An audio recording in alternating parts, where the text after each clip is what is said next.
Hi, everybody. I'm waiting for, we never quite know when YouTube starts. So you're either getting half a sentence or a whole sentence. But welcome. I won't be checking the chat today, and I didn't get anybody lined up to check the chat. So Deb and I'll go back and read it after we finish this conversation with you. I'm going to introduce us today. And then today in CreateAWorld, Deb and I are the guests of CreateAWorld.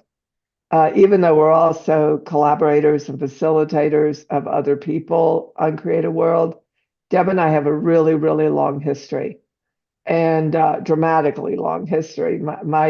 My kids are the oldest of our kids, and my oldest is 42. So, and we knew each other Yeah, almost yeah, 45 to 50 years.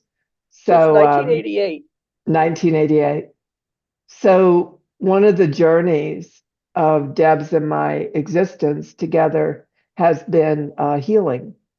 And I want to define healing according to my terms. And then I'm going to ask Deb to give her best shot because I'm catching her by surprise. Her best shot of what healing is for her. But healing is the sustainability of maintaining one's wholeness. That's Mhm. what, and my memories, my remembrances are not of times where the body was deficit. My times are times when the body was sufficient, and that people didn't heal from wounds. People had people they went to because they were building their consciousness and they were building their ability to be both mortal and immortal. And there are certain moments in time where there's a weakness in the flesh because the flesh is is amping up. Some people say it's trying to return to the light, that our light bodies are moving within our flesh so that we can return to being light beings again. That's one of the common conversations. My memory is that we were a meta point between the flesh and the spirit, a meta body, and that because we were dealing with a primordial planet that actually had life and death and injury, we had to keep sustaining and maintaining ourselves through that to enjoy the glorious sensory feast that we get to exist here in on this precious primordial planet, Mother Earth. So that's my memory of healing. So even though I was a preemie and I was ill along off and on, I didn't have strong sustainability as a body for my flesh for a long time. My memory was still intact of what the body was supposed to be and how it one day uh, behind me is my grand dog. Let's see if you can see him. Oh no, he's lovely Yep. out of the way. And and so now we fast forward to this period of time, which I started talking about almost 50 years ago, this metamorphic evolutionary time. And it is my ex- experience, not just my knowing, it's my experience that the body is trying to return to its original sufficiency and trying to repair uh, the trauma centricity it became addicted to, and that we are basically at the effect of that. So, Deb, I'm turning it over to you for your part in this equation. Yeah, I think I was gonna, when you said you were gonna surprise me with having me give my definition, what came up was coming to wholeness for me. And then I was thinking, well, what does that mean? And I don't have a lot of memory this lifetime, this physical corporeal existence of health. I think I was pretty healthy, but I just didn't know it. And I certainly didn't steward it when I was young. And then I just acted like I was healthy and able. Because somewhere in there, I think I do have a memory of what that is. But it was not that memory and how I was like trying to force this body to be like the memory was not lined up. And and I've had a lot of health challenges in the last few years, 3 years, I think. And but I've always known that that wasn't the end of the journey, that health and healing and this body coming to a sturdy, strong state, it's innate, it's possible, it's even talked about in a lot of, well, I don't know about a lot, but in the spiritual traditions that I know. So I just started like, okay, well, what is that? And what do I have to do or be? What's the being part? What's the doing part? And sometimes it's a meta point of being and doing. And in that part of the journey, for me, it's been like coming to terms with eating right and just do literally chop the celery, fix the carrots, And I don't enjoy that yet. I haven't sorted out how to have food prep be enjoyable. One way I handle it is I watch any of the Master Chef shows I can get my hands on. Right now, we're watching Master Chef Australia, and it's really well done, much better than the United States one. And so slowly I'm getting infused with that and other ways. I love to grow food, but I don't really enjoy cooking yet. Maybe, I'm holding out hope. The point is that I have been looking at the um, all the components, and there do seem to be a lot of being aspects, consciousness aspects that go with this journey. And I don't know. I just I it's even showing up like um I I can't behave anymore like the uh, what's called for in corporate existence. I can't do it anymore because, and I could say, this is interesting. I've had a lot of this razor's edge kind of choice point. I could say, oh, well, my health is bad. I just can't do it anymore. But on the exact other side of it is I can't do it anymore because it doesn't promote health. And I'm staying in the I can't do it anymore because it doesn't promote health. But that means I'm no longer part of a system. So there's all the dealing with, accepting process, and attending to I'm not part of a system anymore. So what am I going to generate? And what are the meta points between me, my behavior, my choice, the actions for like um, being a business or even doing my garden? What are the actions that promote health and promote results in the garden, let's say? So it's been a really interesting journey. And when I get well a certain amount, and then I just automatically want to just go for it. So then there's the next layer of you're acting exactly the same as you did before, and then I get sick or have something occur, something, and I'm finding it fascinating because even there I can say, I got sick again and be in a life defeating framing of that, where it's like, oh, how do I work with this when I don't know the language? How does this whole system that I'm calling an I work with something when I don't know the language yet? So that's my starting point, Tantra.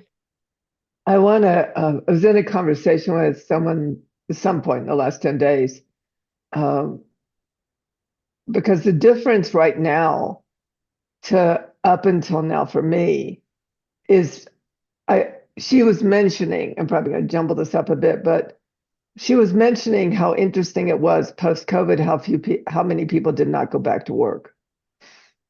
If we're talking in an evolutionary thinking, that's an indicator. It's actually an indicator that there's a shift in the collective consciousness at a body level that what had people not go back to work? Yeah. Because work is a survival strategy. Work is how we survive. And what is it that is having so many people not go back to work? Is it logical? No, because nobody quite knows why they didn't go back to work or why they don't want to be corporate anymore or why suddenly they feel at loose ends because they don't know what to do with their day because they're so used to filling it with doing. Or is it an evolutionary process within the tissue of the flesh itself? The part I want to bring to the equation is still startling to me. I have not, if anybody's listening for conclusions in this broadcast, it ain't going to happen. The reason Deb and I wanted to get on the call, and she and I have been on one before this one, is because we're an inquiry and we both think it's valuable to bring in an incomplete inquiry to the collective consciousness. We both think that's extremely valuable, especially in a world that one of the fixations is I have it all handled, this is how you do it, and then you'll be okay, which leaves no opportunity at all for self-exploration or for the ability to discover your unique and essential aspect of your own design. So some have heard this story, but a very dear friend of ours, Beryl McKenless, I was her health advocate during her death, but that was the regular world part of it. But the non-regular world part of it, the spiritual part of it, which is more my ballyhoo, more my strong suit, was I was intrigued by her, what we would call dying, because not once in the 5 days that I have a direct experience of her having the experience of dying. She was also, by the way, not having an experience of living. Therefore, I had no terminology. I had no cognitive way to explain what she was doing, except it clearly was a meta point of the spirit and the flesh. It was clearly a unity point. It was clearly a cooperation. It was clearly something they were working in tandem with each other. It was remarkable.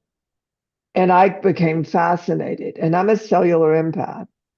So one of the downsides of my being a cellular empath, which is why I live at the pristine level I do in my environment, and once Deb saved my butt because we developed community so I could have a pristine environment to learn to be human in, is that I merge cellularly and my cellular system goes to try to figure something out. The database is in my cells. It's in all our cells, by the way. We make a note of that so we can get back to that in a minute. But I moved with her like a fluid molecule in a shared ocean. That's the only way I can describe it. And when she transitioned over, I was fascinated because there was no blip. When I sit with people who are dying, and there's this blip. There's this blip where the personality gives way, and then as the body gives way, the personality is sort of ripped from this reality. And the personality gives way, and then they're not there anymore. The way it was experienced with her was none of that, absolutely none.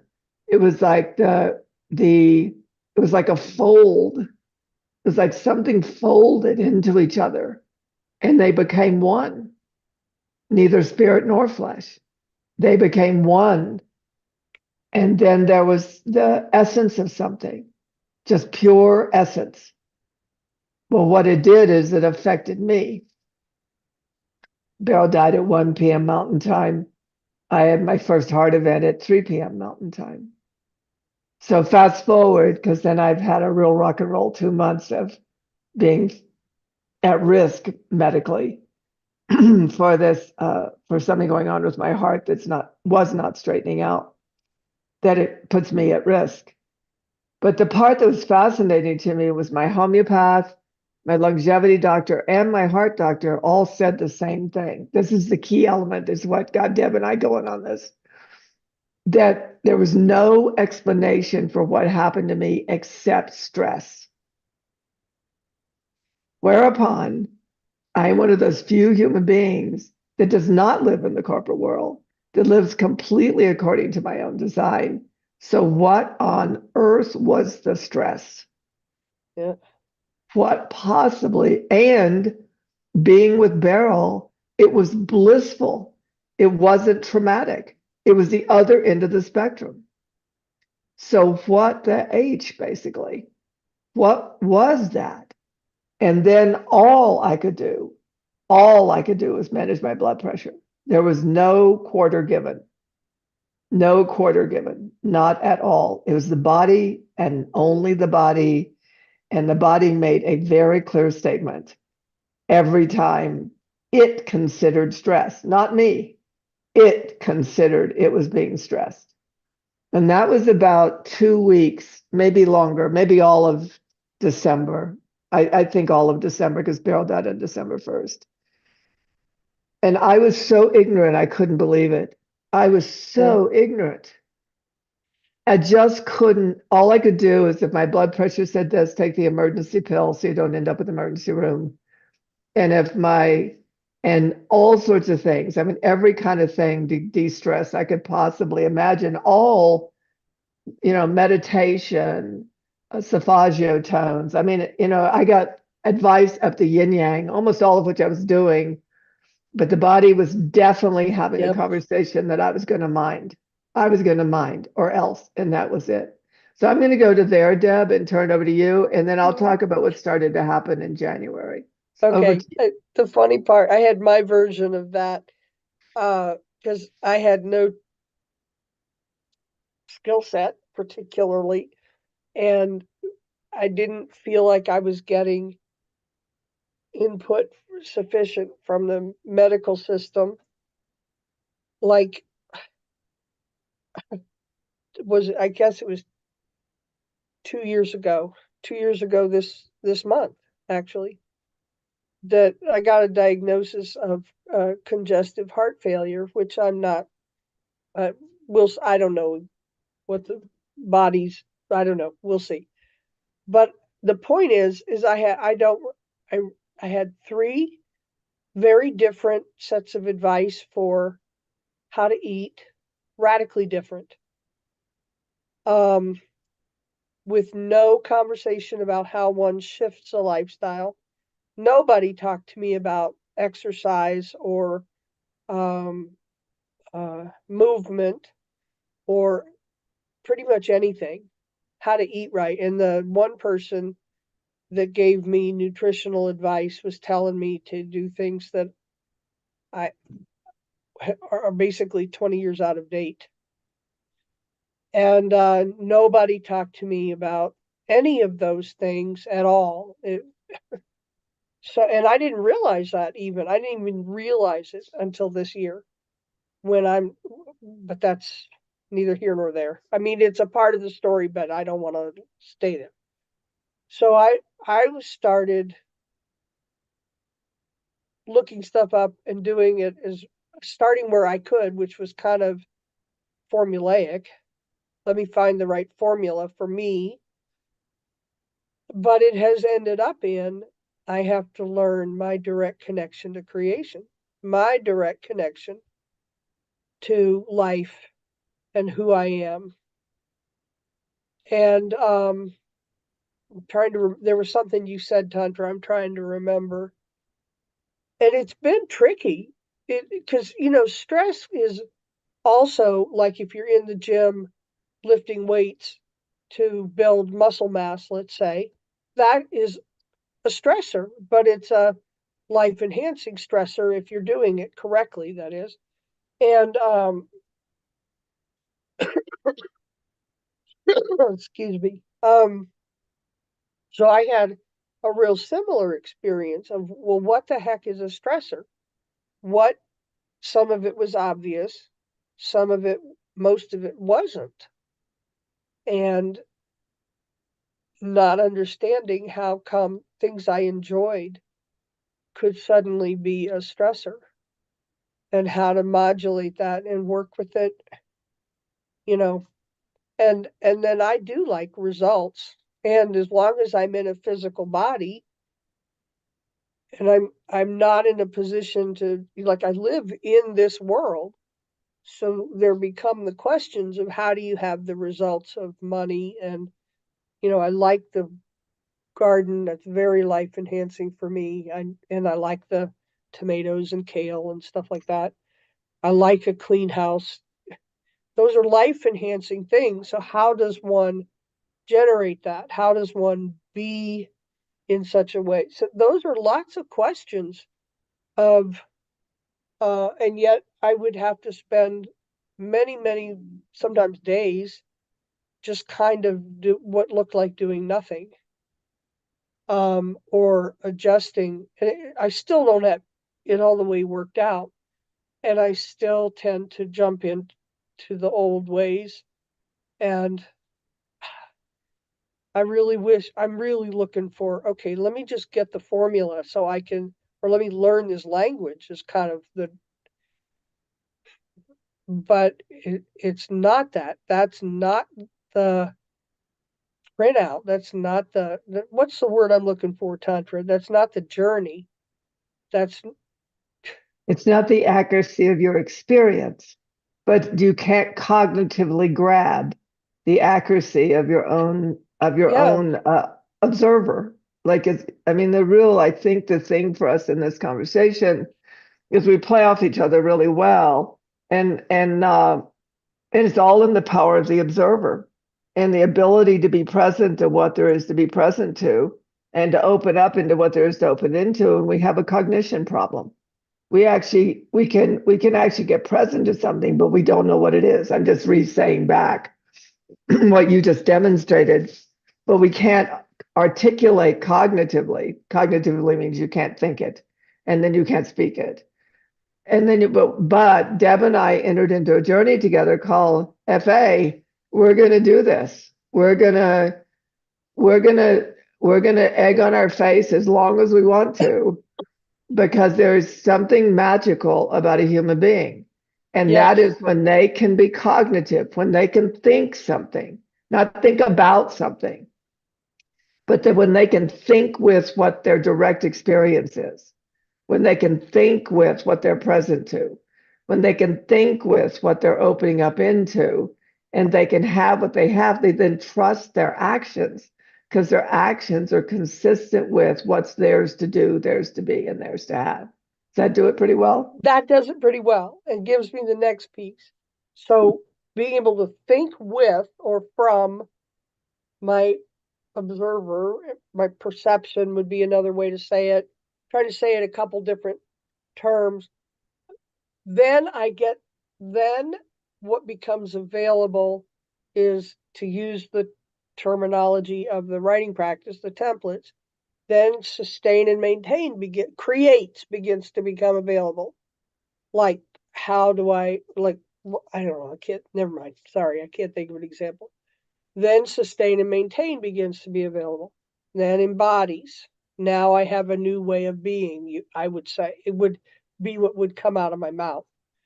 And often I did get frustrated. I just stopped allowing myself to get all bent out of shape about, I don't have it yet. It's not embodied yet. Because it's going to come when it's from the old system. I would say it's going to come when it's good and ready. But what's actual is when my husband loves Stranger in a Strange Land, and one of his favorite is, um, When Waiting is Fulfilled. So that's kind of, And that leaves a lot of unanswered questions and requiring a lot of tolerance for what do I do to have money happen, or how do I be to have money happen? Okay, it's dinner time and I have to chop celery and carrots. So a lot of times it comes down to where I've arrived is really small things. What what I would have called really small things. But I feel like I'm in a primer. You were talking about see spot run the other day. It sort of feels like that. We both agreed that the only place we're at is C. We haven't even got to spot run yet. So there needs to be a gap in cognition. There needs to be a gap in thinking. There literally needs to be the permission of oneself to be a gap in thinking, Yes. and to not try to fill that gap, because our mental mind actually produces anxiety. It actually produces stress.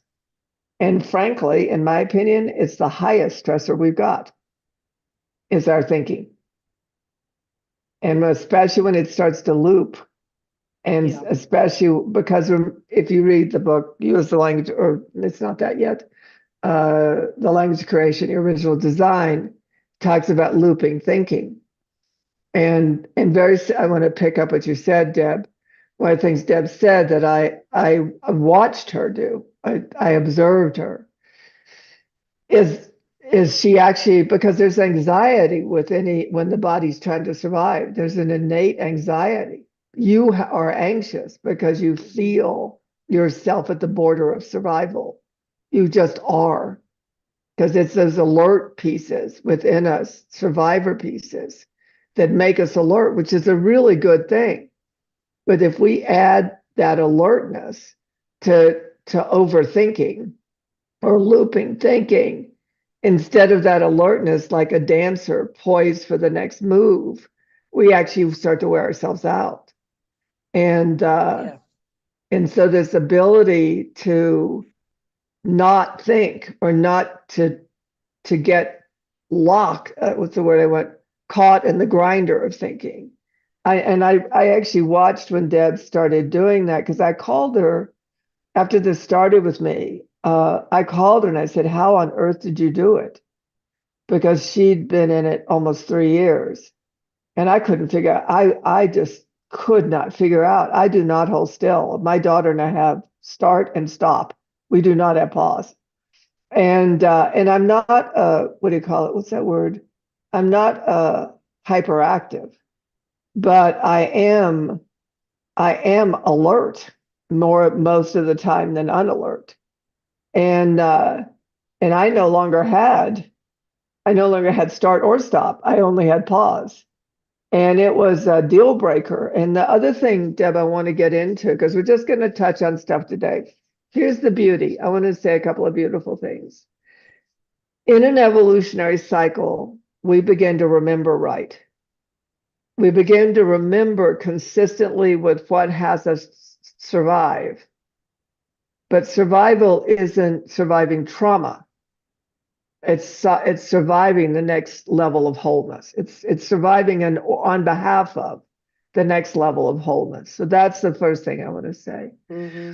So then there's this thing called remembrance, where our cellular system and our enteric nervous system, to be exact, carries original memory before our learning this lifetime, either dimensional or who knows.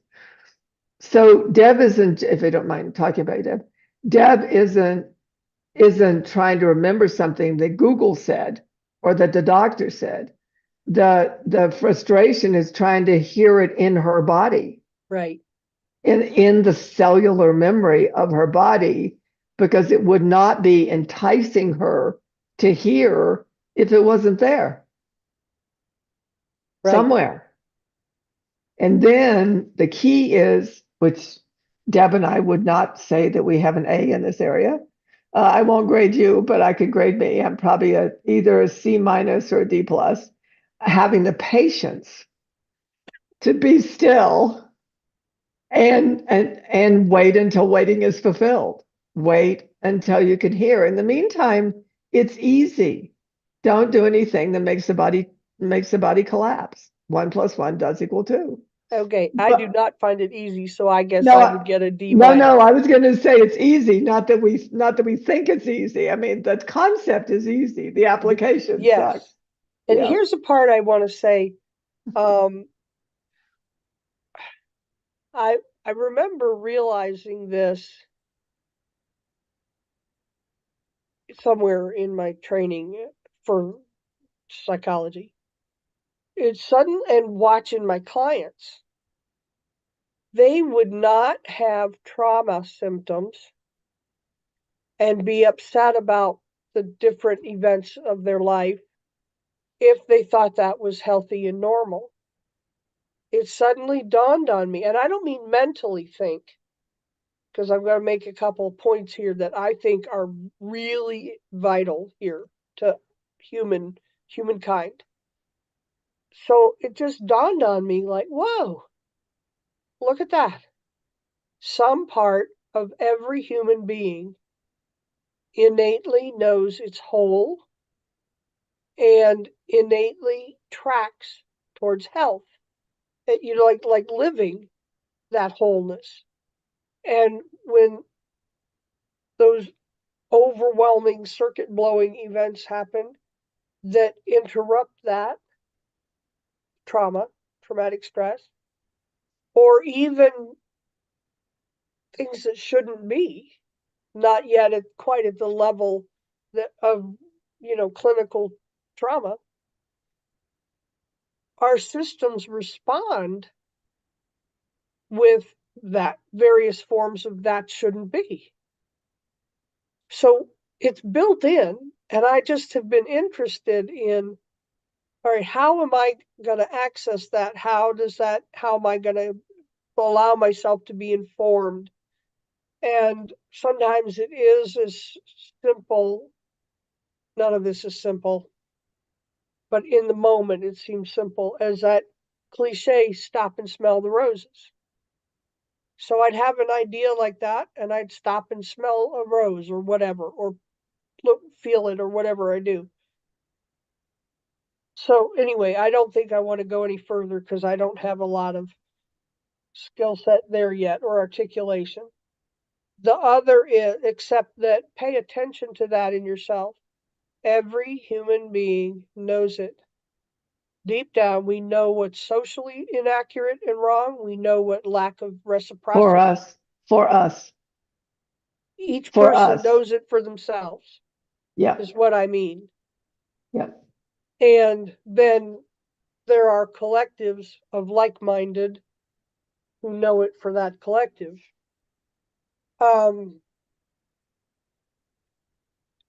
and there's a whole lot of complexity there too, but the designing is possible. So that's the first really major point. The other is just in our normal use of English, we say things like, we think this, or, some things Tantra said. And I want to make sure I point out that the thinking patterns are there already in motion. We're not consciously trying to think and be in ways that go against health. We're really not. They're already there, conditioned or entrained. So a lot of, like what I said about the um, being part of the corporate world, or the world of agency or organizations that serve people with mental health issues. That's a whole culture in a certain way. And I can't do that anymore. I just can't do it anymore. But how am I going to make money? I don't have skills at this or this or this, or, so, but hold on, I lost the train of thought. Let me get it back. So but every time I get a little bit of energy, I automatically I'm so happy and excited at the energy, and I start behaving the ways I've been trained to behave. And in terms of the social structures that I live within, the and so forth. So I just want to give people an opportunity. I'm not trying to take us out of, I am going to use the phrase personal responsibility, but in a certain way, I am taking us out of personal responsibility because it's the thinking and the behaving that's kind of been entrained. So that's one that's going to have, So you're saying that we that's a big should one. pay it. I would say, Deb, you're saying we should pay attention to our entrainment. Yeah. Should pay attention to asking the question, am I Yeah. entrained to this? Like if you listen to Deb speaking, she's entrained to be healthy enough to work again. It's in her speaking. Yep. It's actually in her speaking. Yep. And one of the things that happened for me, first COVID in 2020, and then post COVID in 2021. And one of the things that I had to ground zero on is I had to ground zero that there was a chance I'd never make money again. And I had to literally block my mind. So, because every time I went towards that, because body dysfunction and money are very, very connected. The whole reason you have to back me up, not all therapy. You don't have to back me up. You have to tell me if I have accuracy. I didn't mean it that way. But even psychological process, some of it is geared like in organizations to get the person back to work, Yep. to get them back. So they're very, very tied. Money and body are very, very tied. And that was actually I hadn't even got it till Deb was talking. That was actually one of my openings was I will worry about this tomorrow. I mean, things like this was post-COVID when I was in bed, because this is what they call a COVID heart in the medical world. But I would say, okay, they can't reclaim my house for up to 6 months. And that held me. The bill collectors can come after me. I had a housemate, so I'd get fed, but they couldn't get my house for 6 months. So I just was like, okay, I have 6 months to have something happen because I am not functionally able to Right. do anything to have it happen. And that was such a great demo Deb and I just did. So this is why don't do this alone. Right. And don't do it with someone who's just trying to find an answer for you to apply. Really get in conversations that force Deb and I to think in collaboration, not in collaboration, in tandem Yeah, because with we'll each hear other. things like things that come out of my mouth automatically, Tantra will hear, and vice versa. Things that are embedded in the English way of speaking. I heard it in her words several times, and I doubt in that exact minute that's not what she was paying attention to. So that's just one layer. And anyway, thank you. Go ahead. Yeah, it's beautiful, Deb. The other thing I want to say is that this is an honest challenge Yeah. because we are in a society that doesn't care for well. It only cares that we function. Yep. We are in a society where performance is everything. I just read in the news that the football players who got a billions and billions of dollars settlement because the NFL finally admitted that brain damage and Alzheimer's is a function of their head being whacked against each other, and they're not paying because they can hold out billions and billions of dollars while football players struggle financially, mentally and physically and emotionally. They can hold out forever ever and put more new fodder on the field. And I'm not against football, by the way. I'm sure there's a way you can pad a helmet. You can get people out in space. I'm pretty sure you can fix it if you wanted to. But the point is that, first of all, not make our society wrong, but also don't drink the Kool-Aid. That this is especially the USA of America, we are geared that our functionality and this is the society's value, not our health. And not our beingness. And yeah, I don't know if we'll get to beingness. I was thinking about that. It was a track I wanted to take a minute ago, Deb. But I think we just gotta be chopping carrots and celery today and being irritated by the fact we probably can't get to a lot of points that we wanted to make. I think we probably should be along that line. But my son Aaron lived in Holland and he hurt his shoulder skiing, and his HR called every day to make sure he wasn't coming back to work till the doctor said he could. Can you imagine in our country? Can you imagine? So the first thing we need to know that one of the major money-making corporations is the medical department. This is the medical world. That was the piece I wanted to say. Good. I just talked myself back to where I wanted to get. Okay. I am very proud of my doctor, my heart doctor, Dr. Shinoy. I'm glad to say her. She is extraordinary, and she is clearly the exception to the rule. Clearly. Or not the rule, but you don't generally hear about doctors like this. She's from India. She clearly has a spiritual background.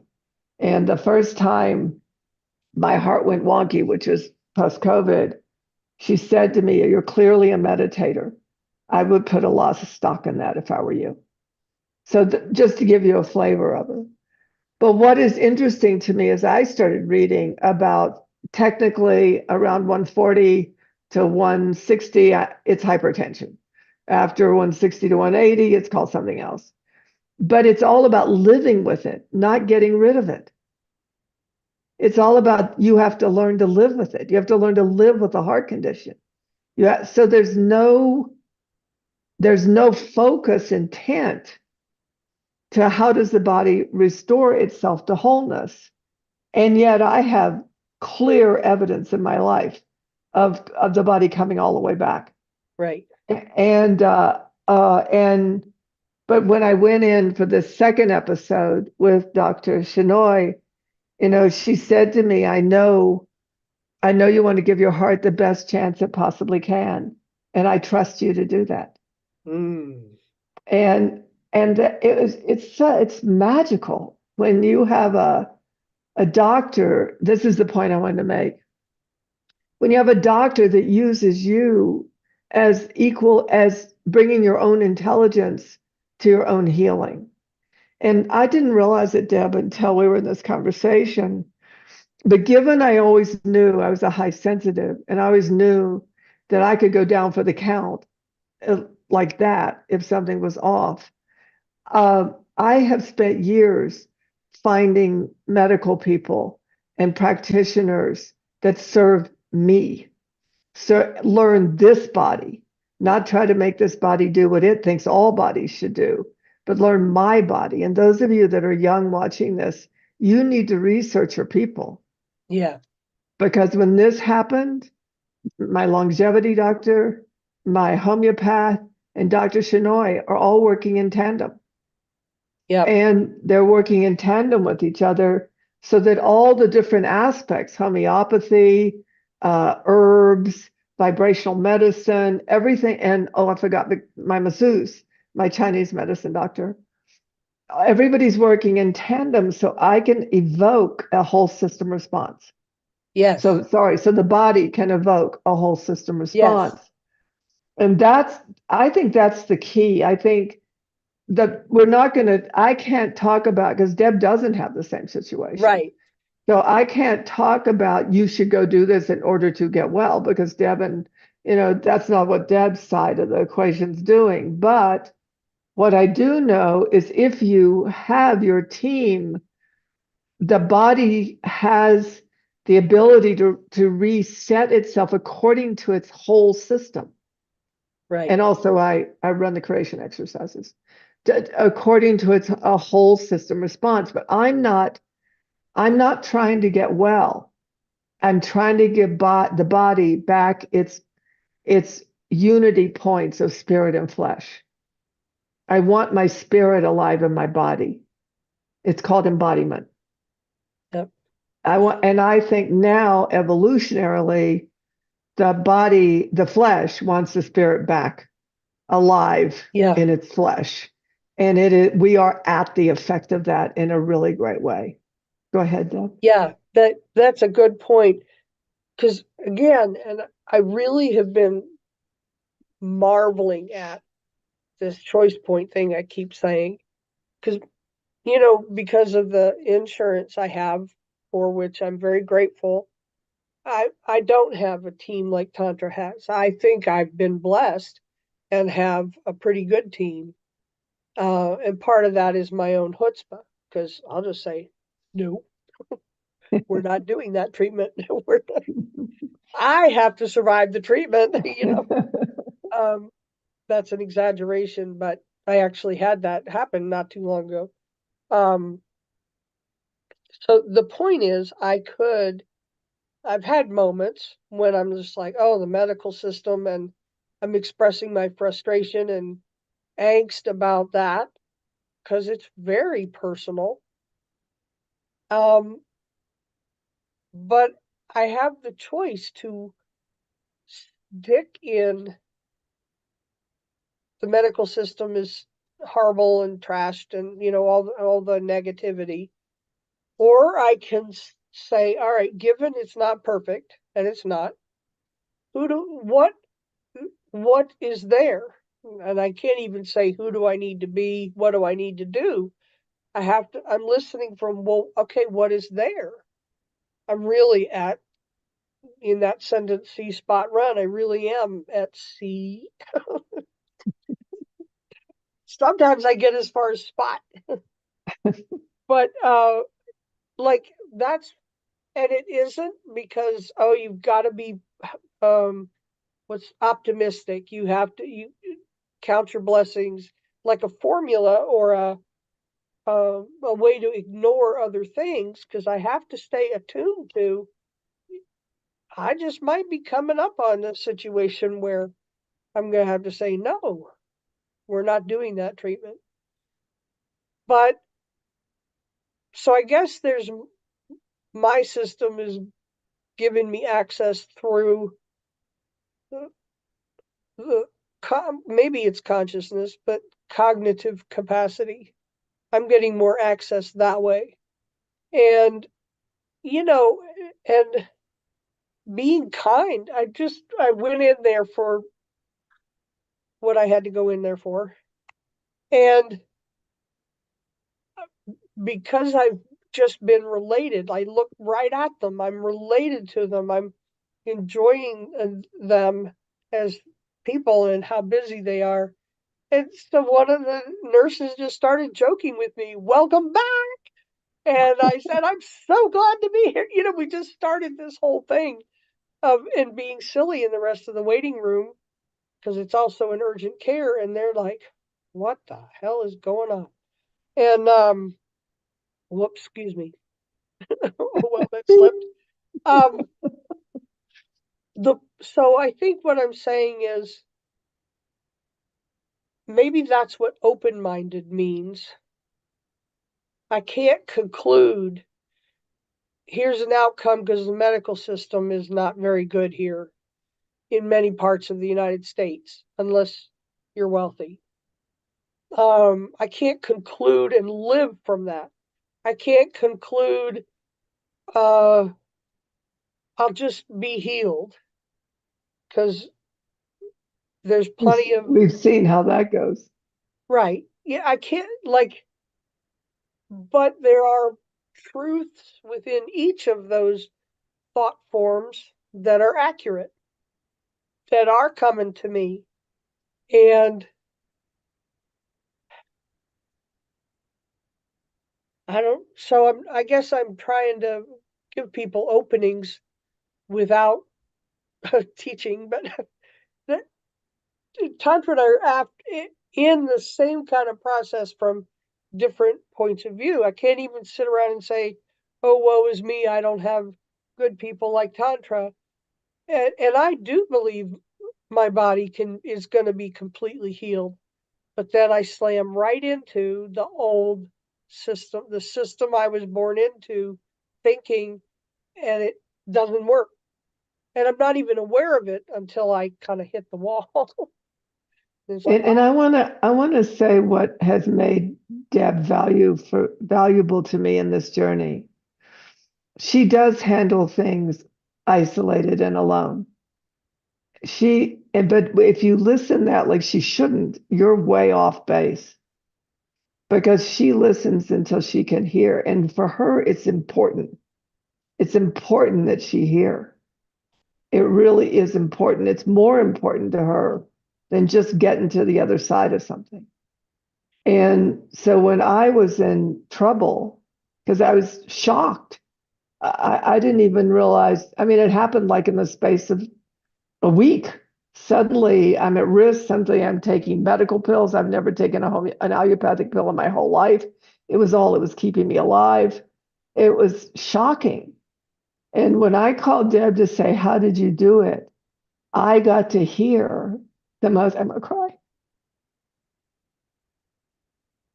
I got to hear the most valuable words I could have ever heard. Here's how you do something alone.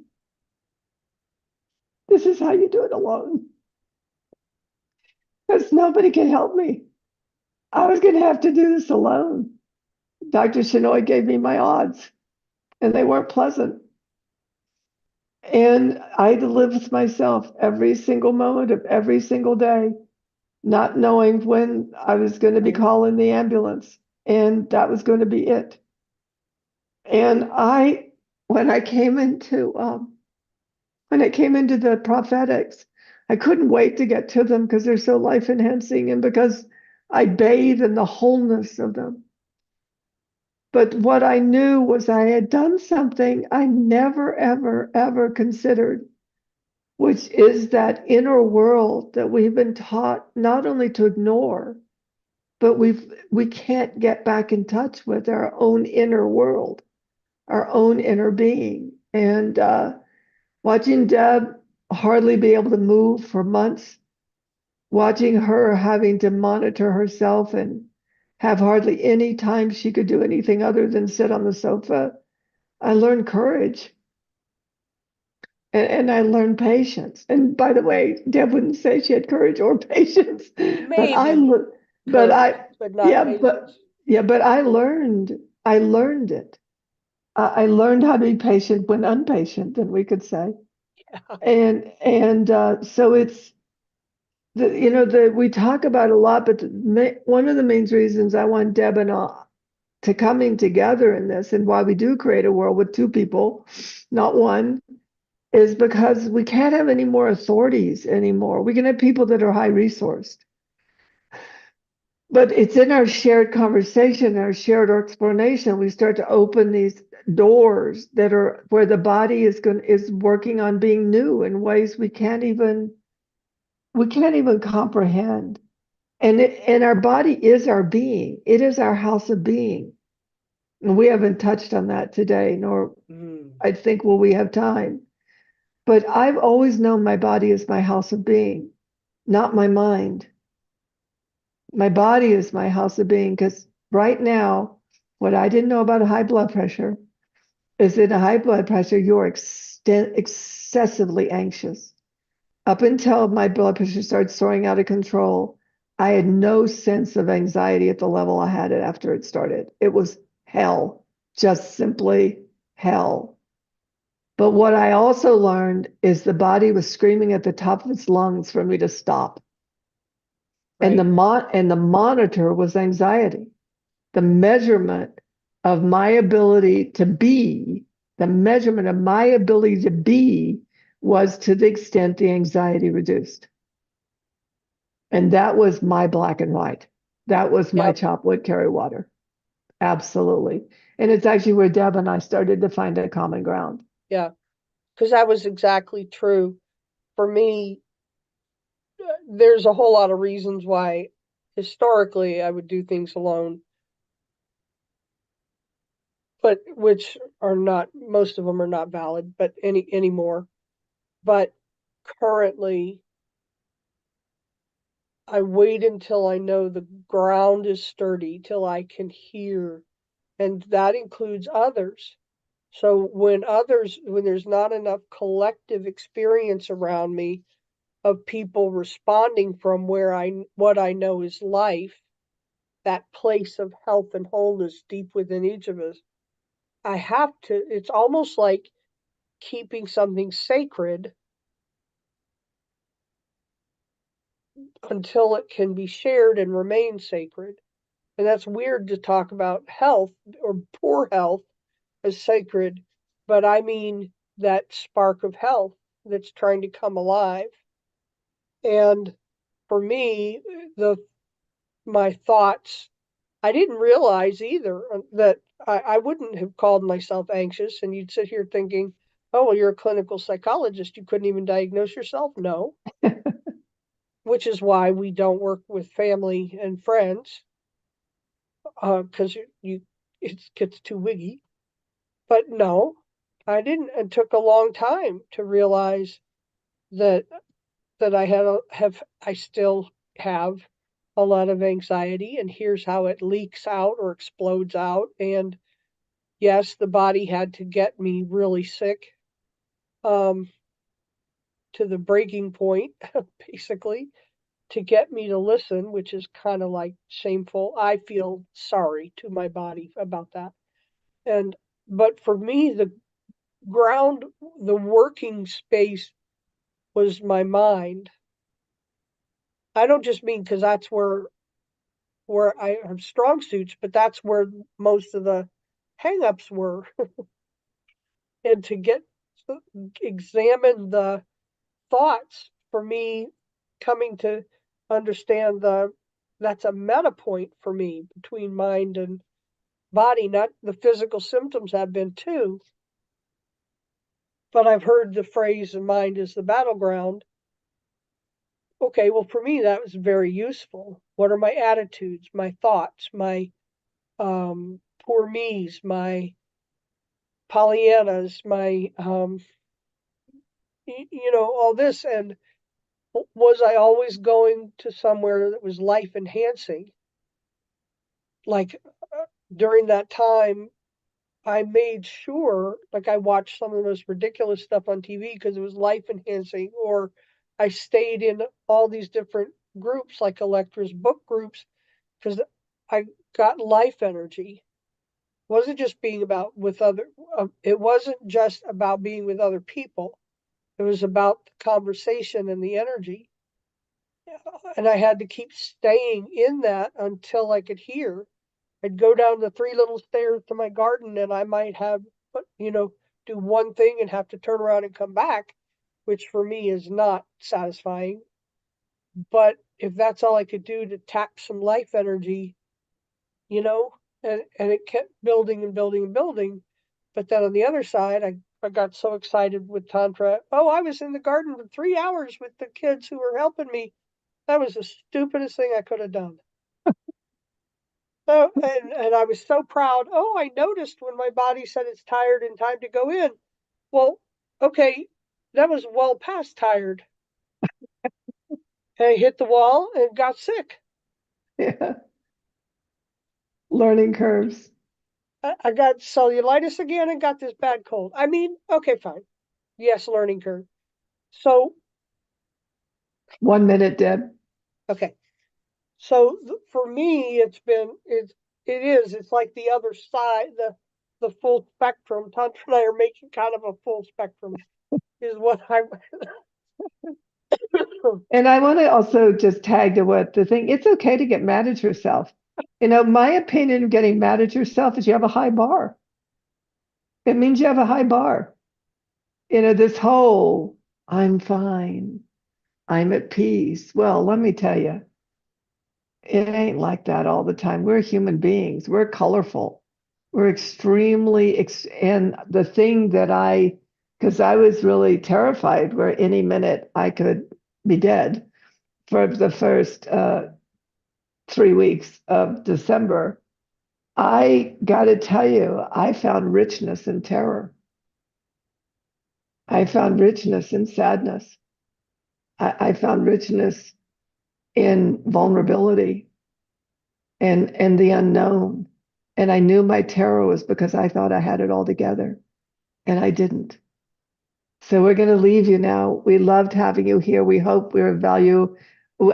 I will have Deb read the chat. I snuck over and read it. It's beautiful. Thank you, Oh, Mary. Thank you, Lisa. I didn't get to read everything. And but you are precious to us, those of you that share yes, space here.